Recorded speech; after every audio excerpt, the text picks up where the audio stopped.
कारे लुटवा का कर रहल बारे? हाँ बहुते दिन बाद भेटैले हैं ना भैया। ऊ गइल रहनी खेत में कुछ धान उन पटावे। आ तू रे छोटना? हाँ भैया।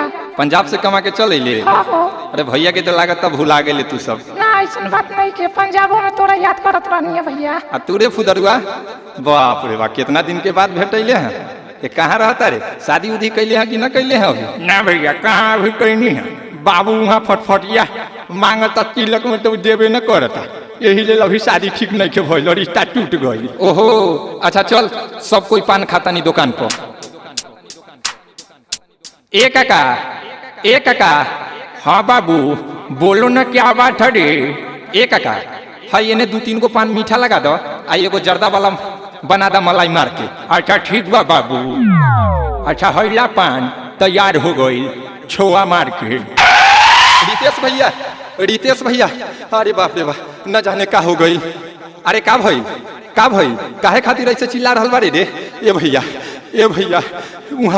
वहाँ अरे का वहाँ कुछ भइल बा का? मर्डर हो गई? केहू एक्सीडेंट क गई का?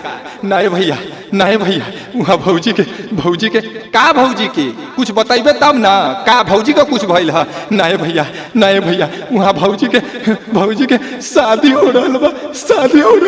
ए भैया शादी हो रहल बा। का शादी हो रहल बा? ना होके देव हम ऐसन ना होके देव।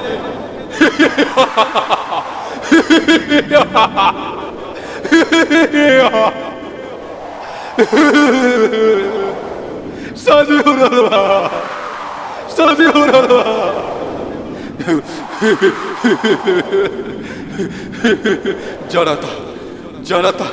जरता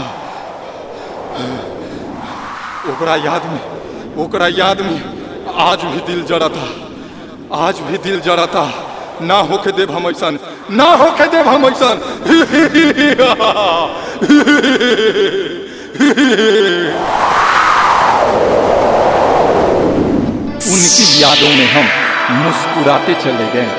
उनकी यादों में हम मुस्कुराते चले गए। वो हमारी ही थी लेकिन आज पराई क्यों हो गई? मेरे देश के बिना नहीं रह सकती मम्मी। I love मेरे देश। I love you।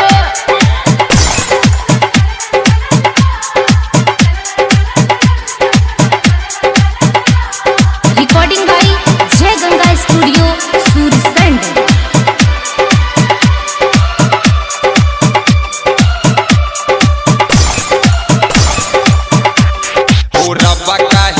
प्यार भइल कि दोसरे से शादी होता। ओ रब्बा काहे प्यार भइल कि दोसरे से शादी होता। देखी शादी के ई जोड़ा हमारा दिल रोता। ओ रब्बा काहे प्यार भइल कि दोसरे से शादी होता। प्यार भइल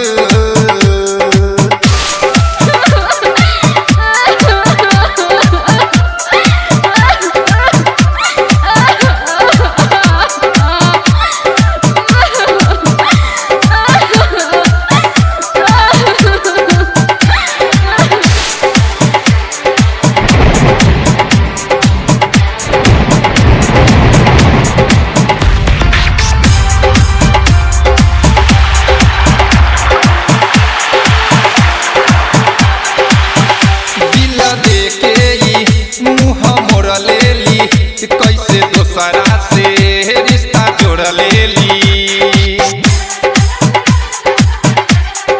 हाँ कबो मन करे हम फांसी डाली, कबो मन करे हम जहर खाली।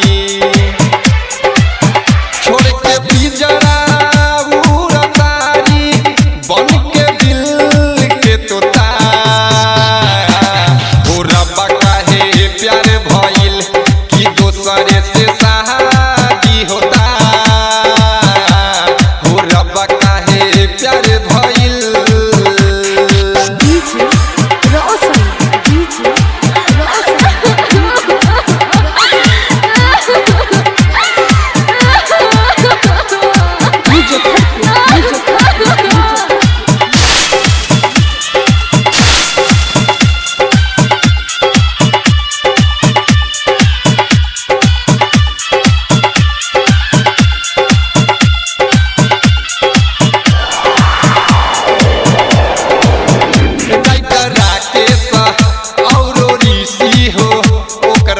जिंदगी कैसे गुजरी हो।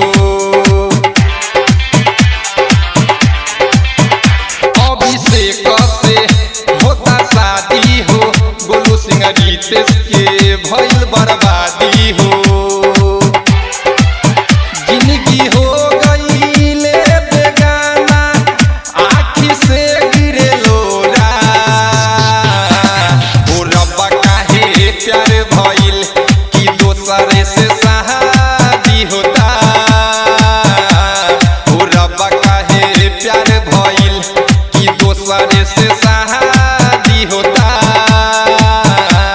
ओ रब्बा काहे प्यार भइल, ओ रब्बा काहे प्यार भइल कि दोसरे से शादी होता। ओ रब्बा काहे प्यार भइल कि दोसरे से शादी होता। देखी शादी के जोड़ा हमर दिल रोता। ओ रब्बा काहे प्यार भइल कि दोसरे से शादी होता। ओ रब्बा काहे प्यार भइल। रिकॉर्डिंग बाई जय Ganga studio Sursand. Mobile number 91 220 75 111 है।